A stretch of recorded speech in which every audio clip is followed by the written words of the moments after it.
అందరికీ ఎలా ఉన్నారు? బాగున్నారా? ఈరోజు నేను సింపుల్గా ఫాస్ట్గా అయిపోయే బిర్యానీ రైస్ ఒకటి ప్రిపేర్ చేస్తున్నాను, రండి చూసేద్దాం.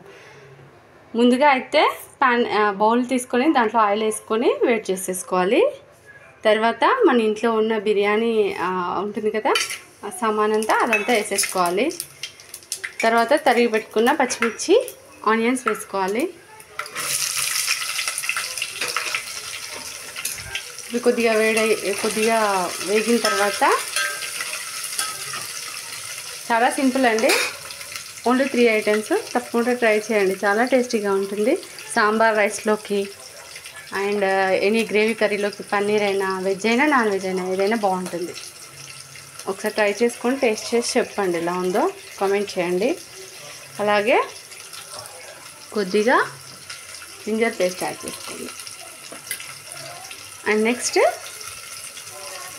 మన ఇంట్లో గరం మసాలా ఉంటుంది కదా, అది కొంచెం యాడ్ చేసుకోండి. తర్వాత తరిగి పెట్టుకున్న పుదీనా, కొత్తిమీర వేసేసేయండి.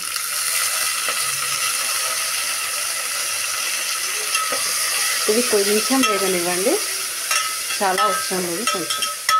ఈ ఆయిల్ ప్లేస్లో మీరు నెయ్యి అయినా తీసుకోవచ్చండి, టేస్ట్ బాగుంటుంది. స్పైసీగా అలా ఏమి ఉండకుండా నార్మల్గా బిర్యానీ రైస్ తొందరగా అయిపోయేటట్టు చూపిస్తున్నాను. తప్పకుండా ట్రై చేసేయండి, చాలా టేస్టీగా ఉంటుంది. ఇలా కొంచెం వేగనివ్వండి. ఇలా కొద్దిసేపు వేగిన తర్వాత లైట్గా సాల్ట్ యాడ్ చేసుకొని ఇలా కలిపేసుకోండి.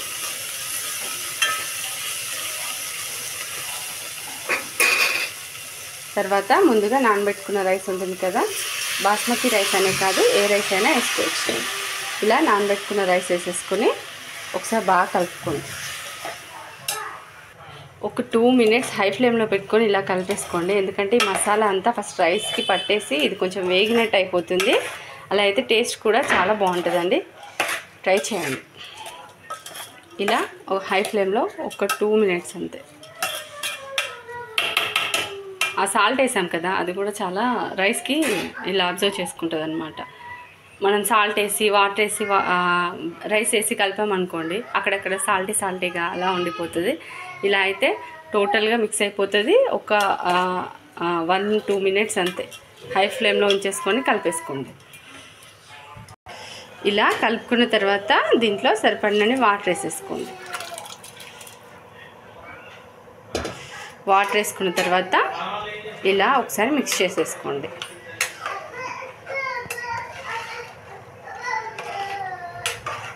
బాగా మిక్స్ చేసుకోండి.